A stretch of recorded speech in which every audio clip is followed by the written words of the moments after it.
As Dan Rather used to say, breaking, late story, we're on it. I didn't really care what the story was at that point, just that he said, well, what I just said.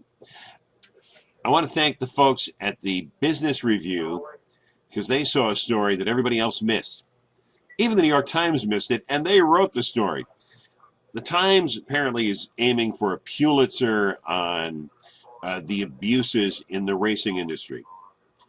Some of what they report is good, some of it subject to a lot of interpretation.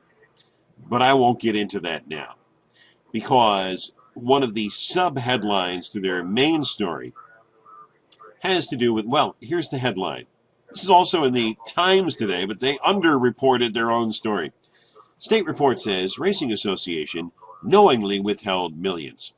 Now, if you're one of the people like me who were over withheld and then you got the refund from NYRA because they took out too much on your triples or your superfectas, I know it's mind-numbing to think about it. But the bottom line is now that, well, in the wake of everything that happened here with them having to pay the refunds and how come nobody knew about it, well now, and why didn't the Racing and Wagering Board tip off the governor's office about this? Were they asleep at the switch too? Okay, so now, the Racing and Wagering Board has done its interim report. And what it found is that NYRA did in fact know that they were taking out too much money out of your bets, and they continue to do it anyway. Okay, so now the Cuomo administration wants the Inspector General's office to see if executives broke civil or criminal law. This is going to be good. As you know, the budget director, Robert Magna, and the governor of New York, Andrew Cuomo, have little use for the New York Racing Association or its leadership. So if it can find any premise to push that whole thing out of the way, the odds are they will. This gives them the perfect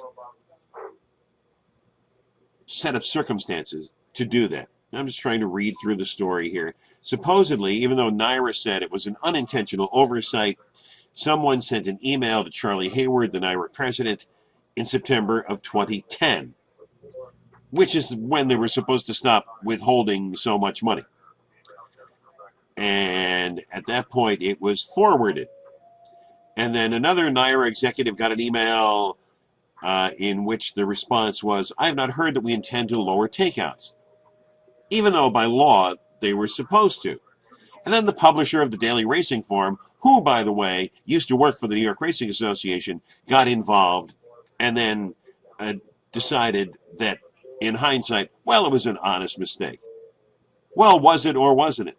Or was it not? I don't know.